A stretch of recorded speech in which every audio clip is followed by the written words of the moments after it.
Bonjour les amis, j'espère que vous allez super bien. Je m'appelle Maria et je suis russe, bienvenue sur ma chaîne.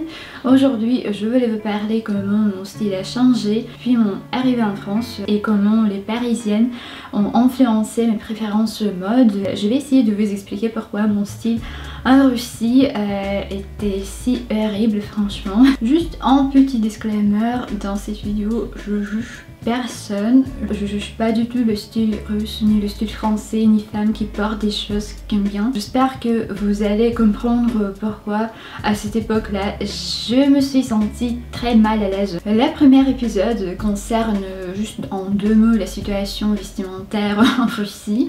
Je veux pas vous parler de l'époque soviétique quand c'était vraiment impossible de trouver des vêtements, c'était un déficit incroyable. Je veux vous parler de l'époque de mon adolescence, c'était de 2007 à 2011 disons. À cette époque là on pouvait dire qu'il y avait une différence immense entre les villes éloignées de Moscou, c'est à dire qu'on disait souvent que on avait juste deux villes principales, Moscou et Saint-Pétersbourg, et les autres villes, donc les tendances mode dans ma ville natale qui s'appelle Abakan, qui se trouve en Sibérie. Là-bas on n'avait pas des tendances mode, c'est-à-dire qu'on avait juste une tendance générale qu'il fallait s'habiller vêtements de sport, en sportwear, et je sais pas pourquoi en fait j'avais l'impression que tout le monde ne partait que ça, et c'était mon cas, donc j'étais hyper influencée par des filles à l'école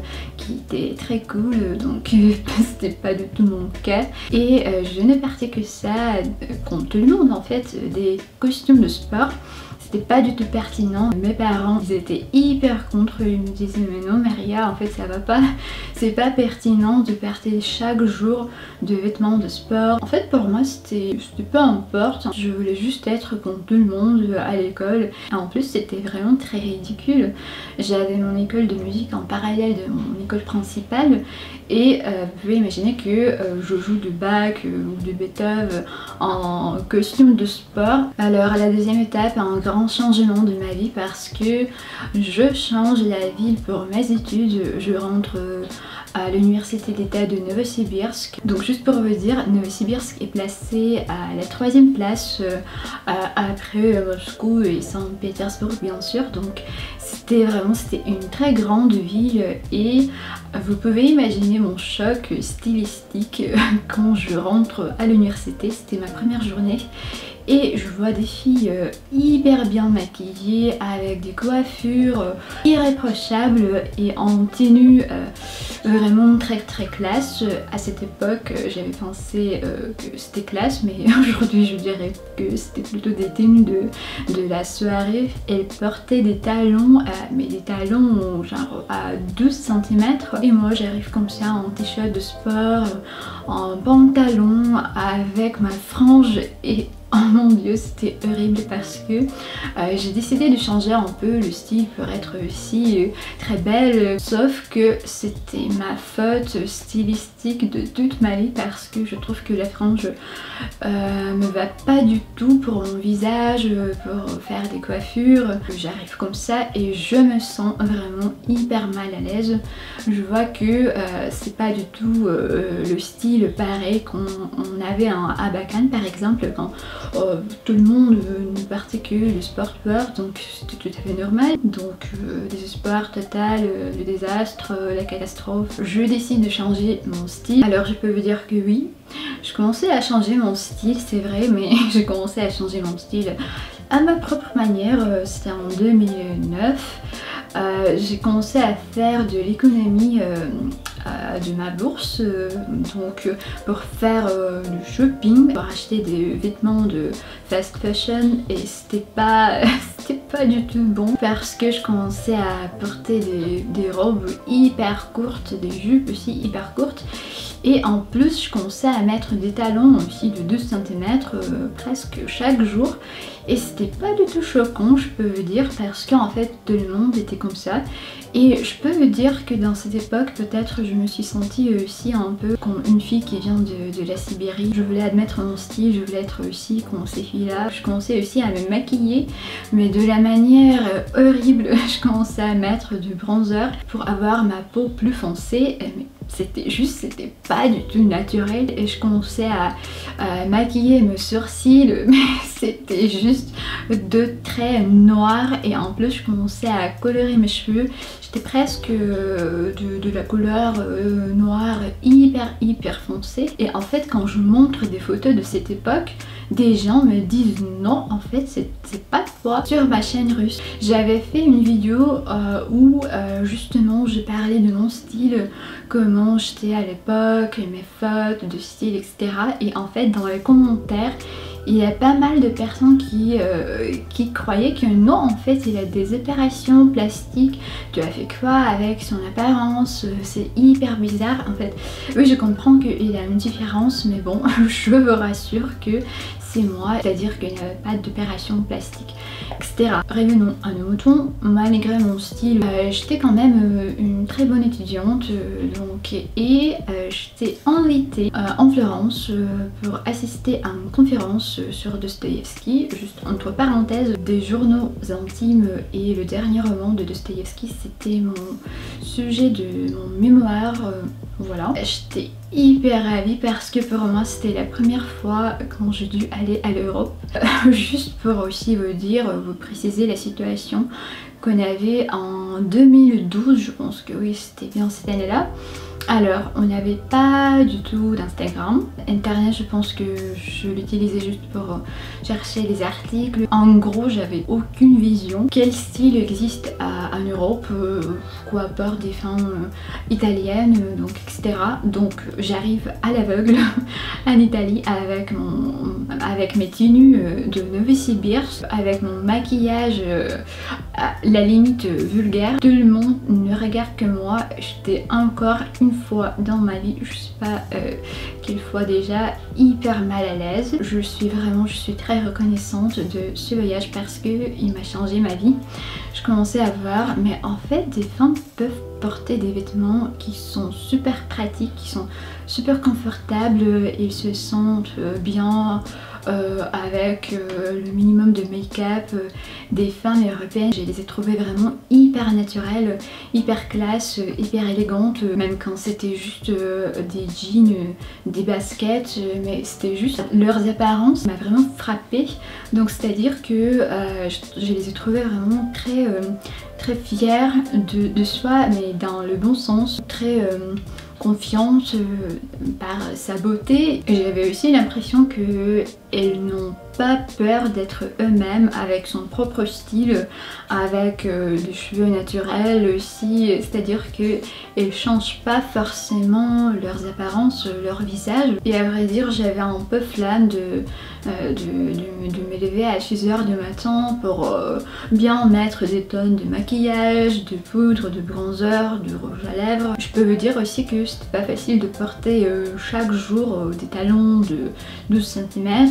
En plus en hiver, quand il fait moins 30, tu dois être beau, classe, et tu portes tes talons, tu portes des jupes qui sont hyper courtes. Et bon, bien sûr, en étant une personne assez introvertie, à l'époque oui, j'étais assez timide, donc pour moi c'était pas vraiment mon délire, mais encore une fois je voulais être comme tout le monde. Après ce voyage, je me suis dit il faut changer quelque chose. Bon, bien sûr, encore une fois, changeons ton style. Je commençais à presque scanner des femmes dans les rues. Je commençais à me dire mais voilà, tiens. Alors après ce voyage, je rentre en Novosibirsk, je suis très ferme, mais je peux vous dire que changer son style en étant à cette époque en Russie, c'était un peu difficile parce que je me suis dit mais peut-être c'est ma réalité. Et je peux vous dire que j'avais un peu peur que peut-être je vais me perdre parmi toutes ces filles de mon université. J'ai arrêté quand même de porter des talons, c'était aussi pas mal. Pour mes tenues après Florence, c'était aussi bon, des essais, mais je peux vous dire que à cette époque je commençais à mettre le rouge à lèvres rouge, je sais pas pourquoi, je trouve maintenant que c'était assez bizarre. En plus c'était pas du tout ma couleur qui me va vraiment, donc bon c'est passé.